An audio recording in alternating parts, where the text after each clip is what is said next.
우리는 계속해서 아브라함의 삶의 여정을 따라가면서 과연 믿음으로 산다는 것이 구체적으로 어떠한 삶의 모습으로 나타나게 되는지를 살펴보고 있습니다. 지난 시간에는 그야말로 아브라함의 생애에 있어서 최고의 명장면에 속한다라고 볼 수 있는 모리아 산의 사건을 함께 살펴보았습니다. 바로 그 모리아 산에서 사랑하는 독자 이삭을 하나님을 위해서 아낌없이 번제로 드리려고 했던 그 순간에 하나님께서는 네가 이제야 하나님을 경외하는 줄을 알겠다라고 그의 믿음을 인정해 주셨습니다. 하나님이 왜 그런 시험을 주신다 했습니까? 바로 우리 모두를 하나님을 경외하는 사람으로 빚어 나가시기 위해서 우리의 삶에 그러한 믿음의 시련과 시험도 주신다라는 것을 우리는 보게 되었습니다. 아브라함은 믿음으로 시험을 통과하였지요. 여호와 하나님을 경외하는 모습을 보여주셨고 하나님은 그 모습을 너무나 기뻐하셨습니다. 그리고 여호와를 경외하는 자에게 여호와 이레의 하나님으로 만나 주셨던 것입니다. 그런 큰 시험을 통과하고서 아브라함의 믿음이 자라게 됩니다. 점점 더 하나님을 신뢰하는 모습으로 그렇게 나타나게 됩니다. 오늘 본문에서도 그렇게 믿음이 성장한 믿음의 조상 아브라함의 모습을 우리는 발견하게 됩니다. 여러 차례 반복해서 말씀드렸지만 믿음으로 산다는 것은 하나님의 약속을 신뢰하며 산다라는 것입니다. 지금 나의 상황이 어떠하든지 간에 하나님이 주신 그 약속은 하나님의 때에 신실하신 하나님이 반드시 이루실 거야.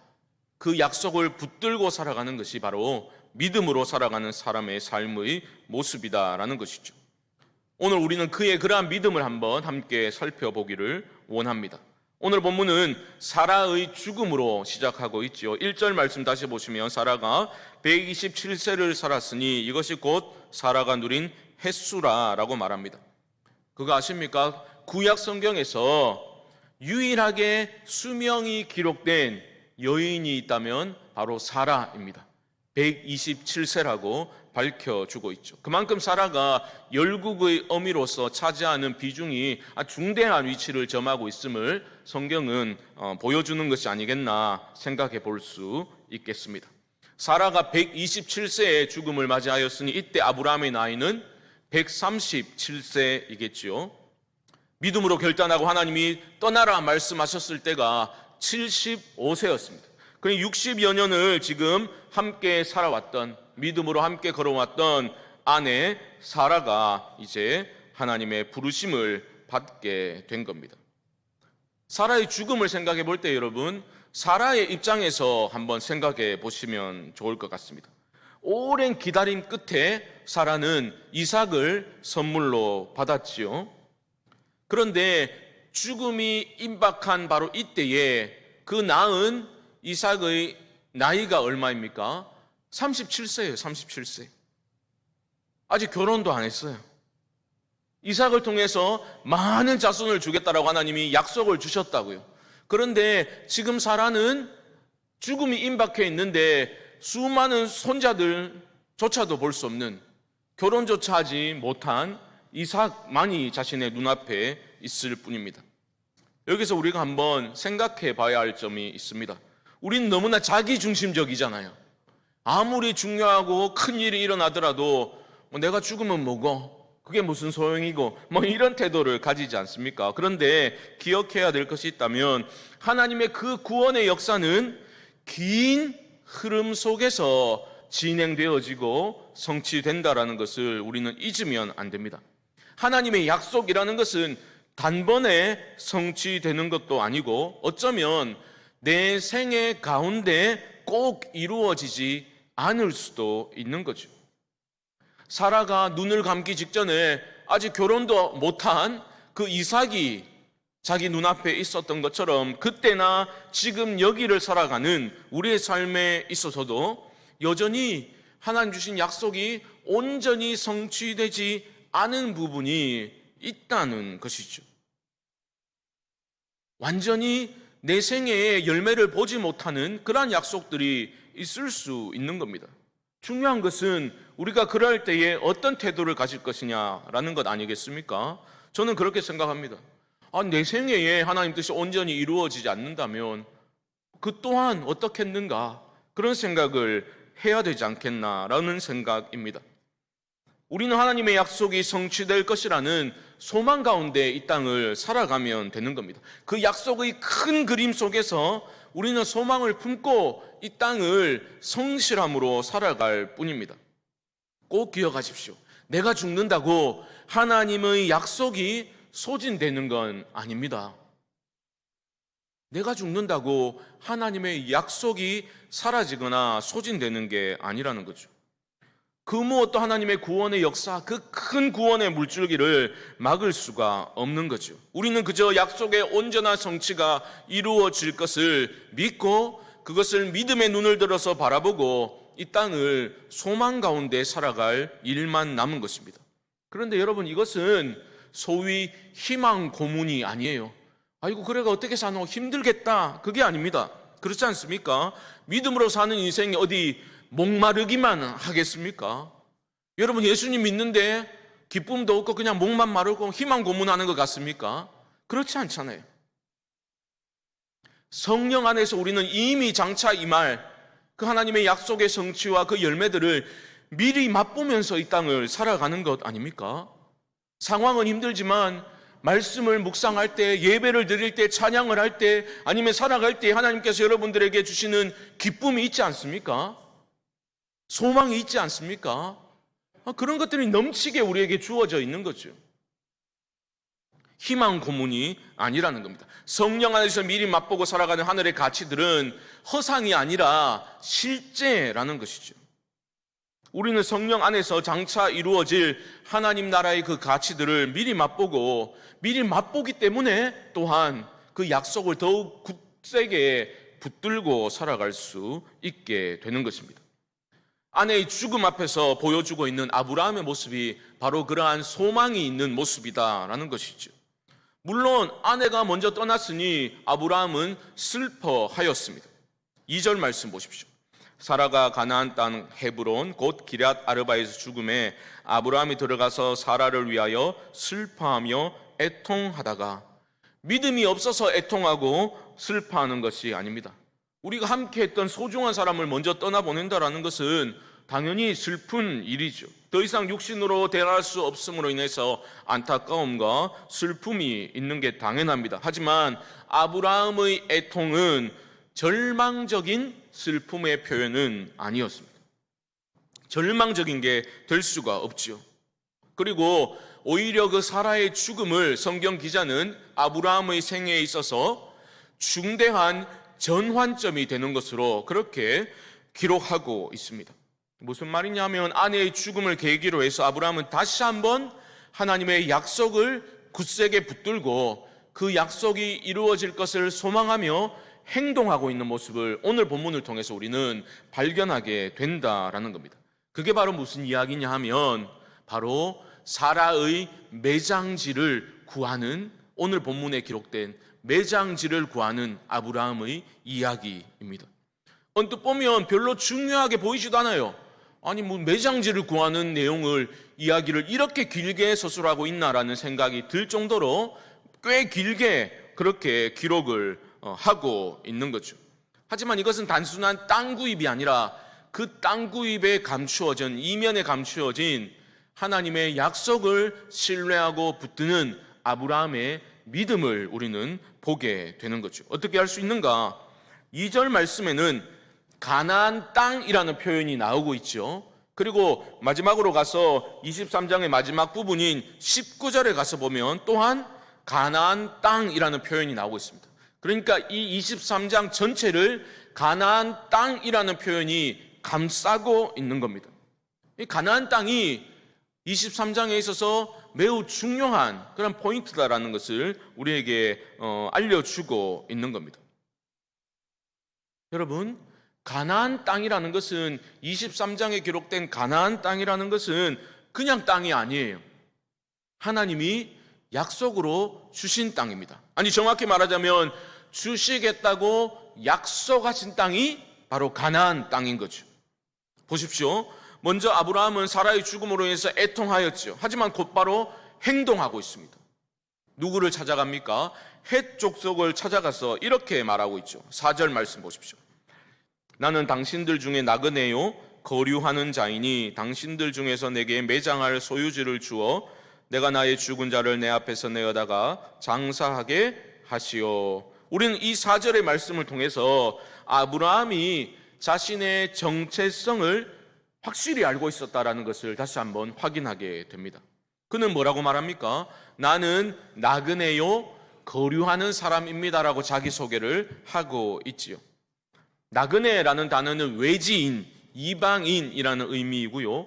거류하는 사람은 상속 재산이 전혀 없는 임시 거주자를 표현하는 단어입니다. 그런데 나그네와 거류하는 사람은 여기서는 동일한 의미로 그렇게 사용이 되었습니다. 나는 나그네요 거류하는 사람이기 때문에 이 땅 어떤 부분이라도 항구적으로 소유할 수 있는 권리가 없습니다. 그러므로 당신들이 매장할 소유지, 내 아내를 매장할 소유지를 나에게 주어, 정확히 말하면 나에게 파시오. 그래서 내가 그 매장지를 구입해서 매장할 수 있도록 허락해 주시오라고 헷 족속을 찾아가서 요청하고 있는 겁니다. 나에게 주어라고 말하고 있지만 원문의 뜻은 팔다라는 말입니다. 땅을 팔아라라고 지금 요청을 하고 있는 겁니다. 여러분 좀 이상하지 않습니까? 아브라함 자기 자신의 소개처럼 자기는 나그네요 거류하는 사람일 뿐인데 뭐 이렇게까지 매장할 땅에 집착하는 모습을 아브라함이 보여주고 있습니까?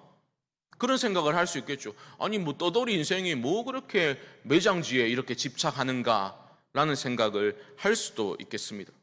또 이런 의문을 제기한 학자도 있었습니다. 하지만 이게 지금 무엇을 보여주고 있냐면 단순한 좋은 매장지, 좋은 땅을 찾고 있는 게 아니죠.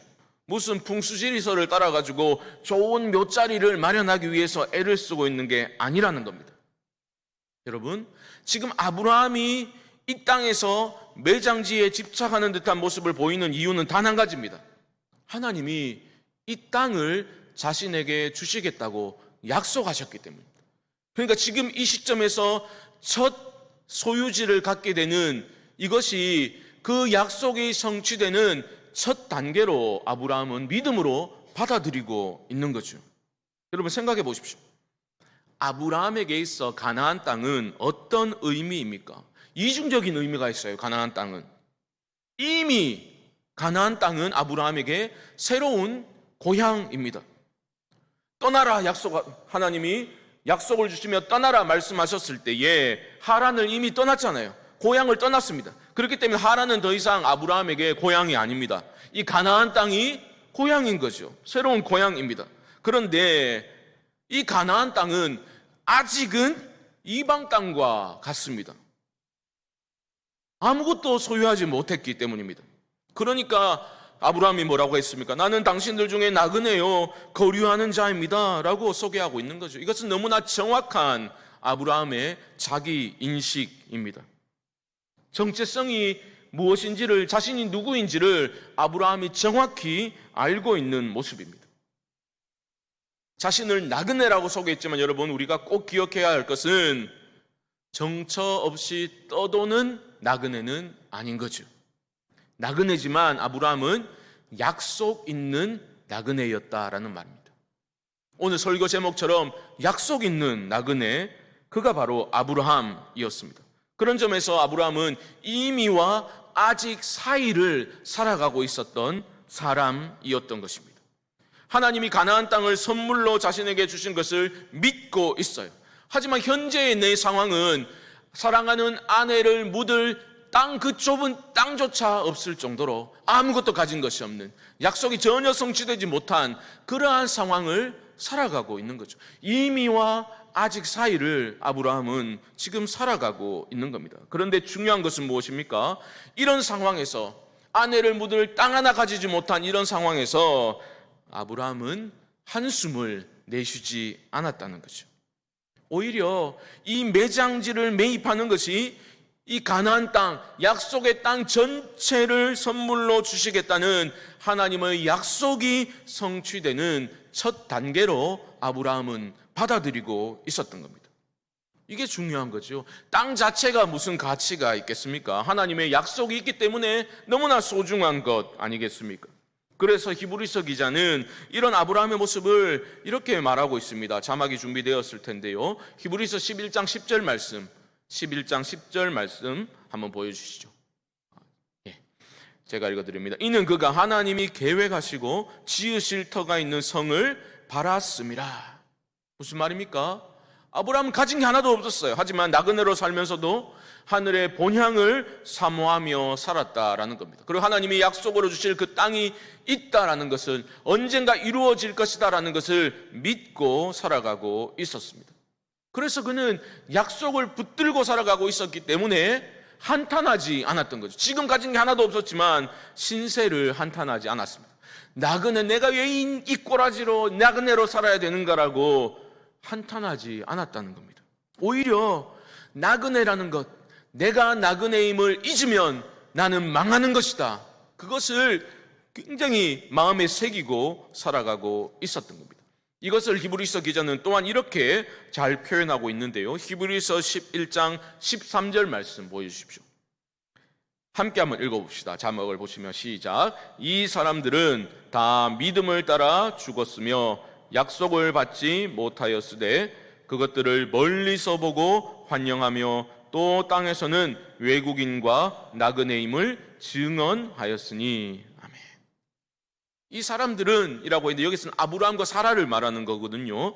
그들이 약속을 받지 못했다라고 말하는데 이 말은 하나님으로부터 전혀 어떤 약속도 받지 못했다라는 뜻이 아니라 하나님 주신 약속이 온전히 성취되는 것을 보지 못했다라는 의미입니다. 사라도 못 보고 죽었잖아요.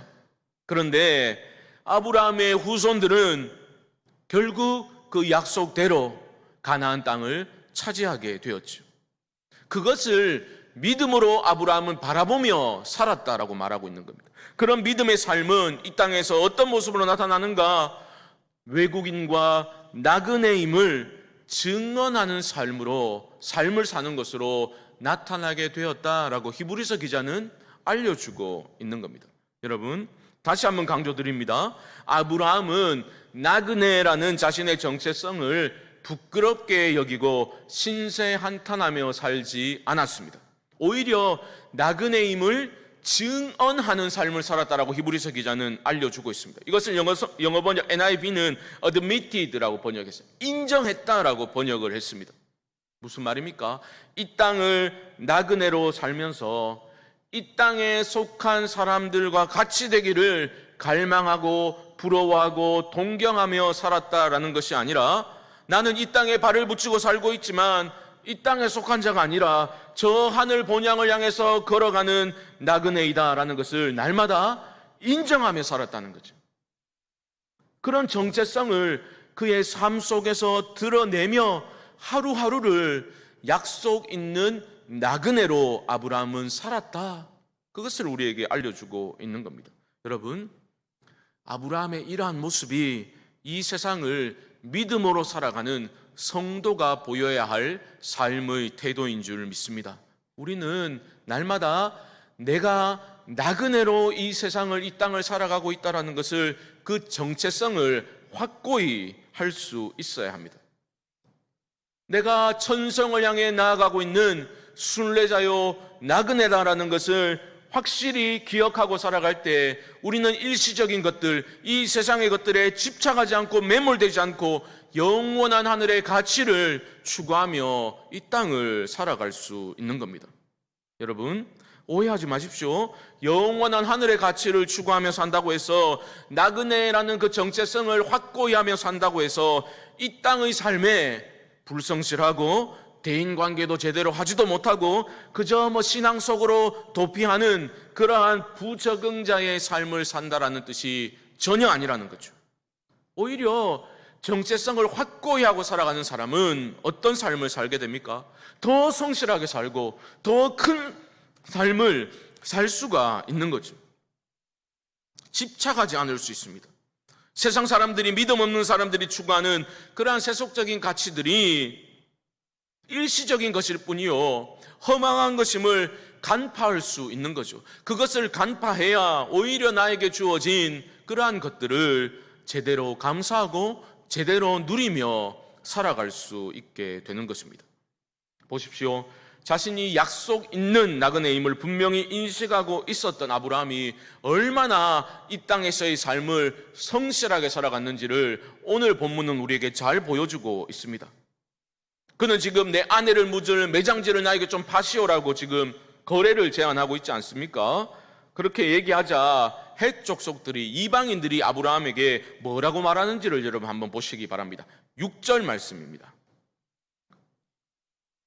6절 말씀 보시면 이렇게 말합니다. 내 주여 들으소서. 당신은 우리 가운데 있는 하나님이 세우신 지도자이시니 우리 묘실 중에서 좋은 것을 택하여 당신의 죽은 자를 장사하소서. 우리 중에서 자기 묘실에 당신의 죽은 자 장사함을 금할 자가 없으리다. 여러분, 헷 족속들이 아브라함을 굉장히 높게 평가하고 있는 것을, 존경하고 있는 것을 우리는 발견할 수가 있죠. 내 주여라고 말하고 있고요, 또한 뭐라고 말합니까? 당신은 우리 가운데 있는 하나님이 세우신 지도자입니다라고 추켜 세우고 있습니다. 그들은 하나님을 믿지 않는 사람들입니다. 그런데 아브라함의 삶을 보고서 당신의 삶을 보니까 하나님이 세우신 지도자이군요 라고 높여주고 있는 겁니다. 아마 소문을 들었을 겁니다. 예전에 아브라함이 조카 롯이 잡혀갔을 때 남방연합군과 말도 안 되는 그 전력의 열세 가운데도 기적적으로 승리해서 조카를 구해냈지 않습니까? 그러한 소문들을 아마 그들이 들었을 수도 있습니다. 또 소돔과 고모라가 멸망할 때 아브라함이 중보자로 나서서 어떻게 하나님과 그 백성들 사이에서 중보했는지, 그러한 이야기들을 그들은 소문으로 들어서 알 수도 있었을 겁니다. 분명한 것은 뭡니까? 이 사람과 하나님이 함께 해주시는구나, 하나님이 이 사람과 함께 하시는구나 라는 것을, 함께 하시는 아브라함과 함께 하시는 하나님을 그들은 분명히 보았던 것입니다. 그렇기 때문에 아브라함은 가진 것이 아무 소유도 땅 한 평 없었지만 아브라함을 함부로 대하지 못하고 있는 거죠. 사랑하는 성도 여러분, 성도들은 어떤 존재입니까?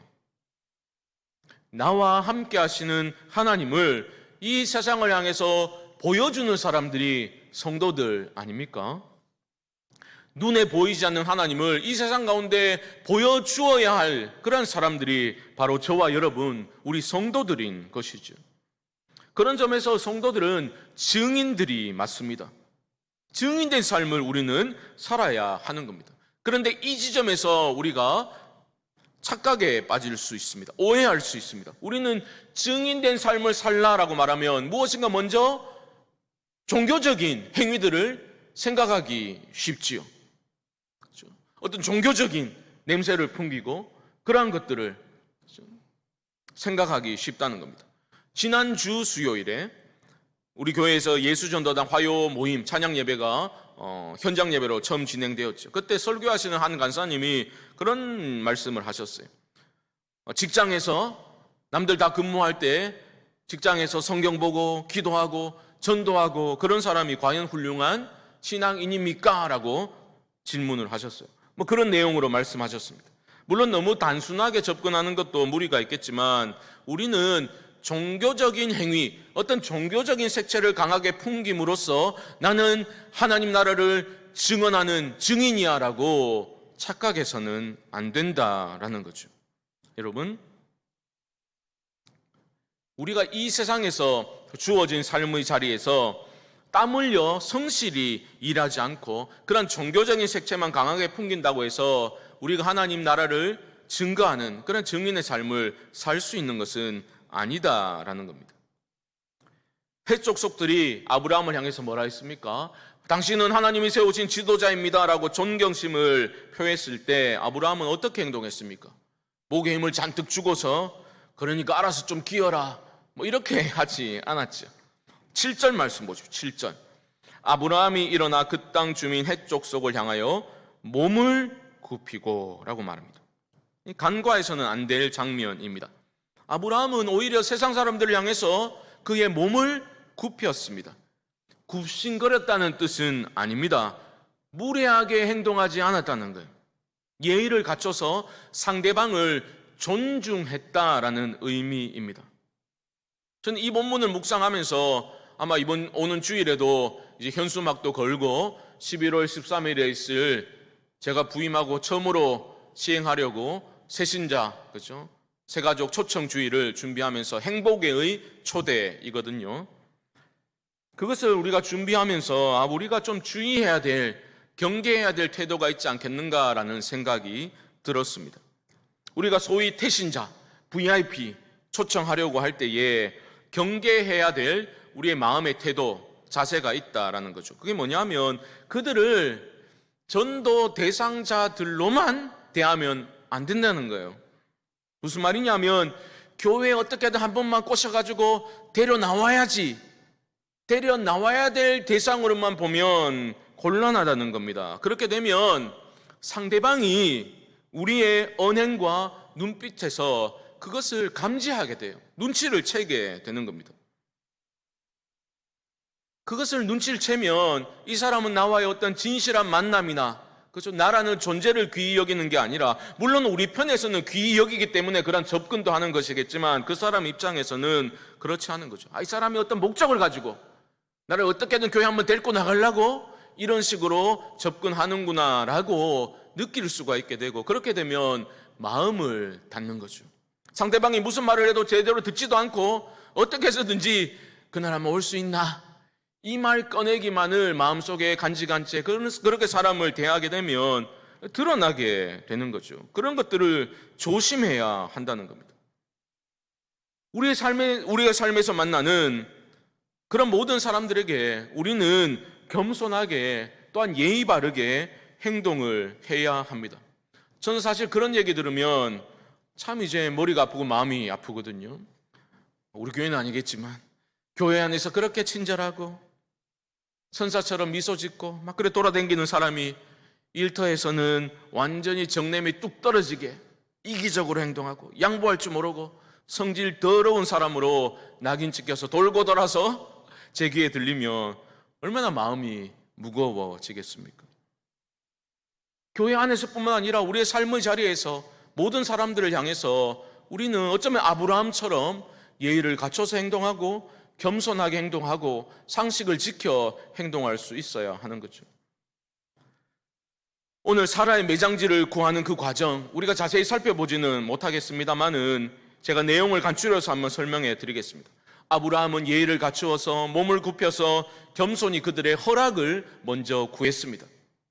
그리고 에브론이라는 사람이 소유하고 있던 막벨라 굴을 은 400이라는 거금을 주고서 구입을 하게 됩니다.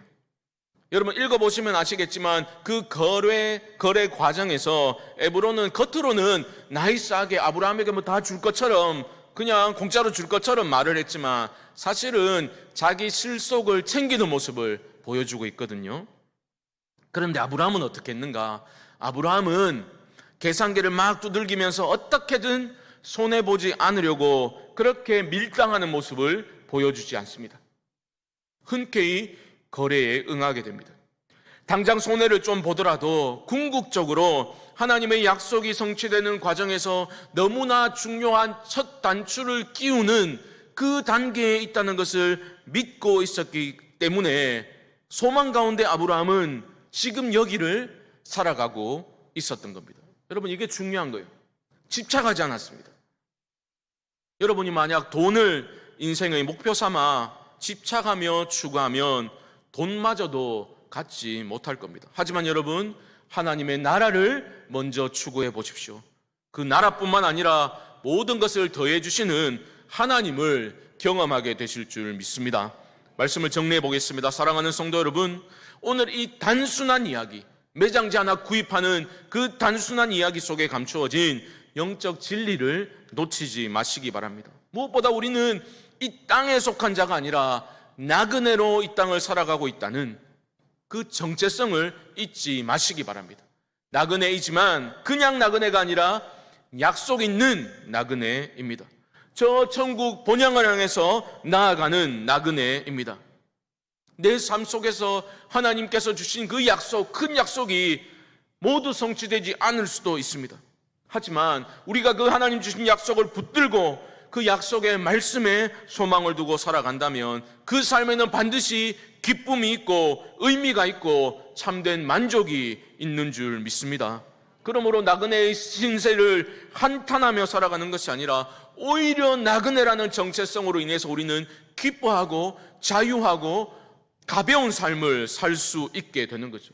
이 땅의 어떤 것들에도 얽매이지 않고 눈에 보이지 않는 하나님을 증거하는 증인된 삶을 우리는 살아갈 수 있게 될 것입니다. 물론 여러분들 현실의 삶으로 다시 던져지면 아이고 뭐 그런 삶이 가능하겠나 이렇게 위축될 수 있겠지만, 여러분 언뜻 말씀 안에서 성령 안에서 주시는 하나님의 감동을 붙잡으실 수 있기를 바랍니다.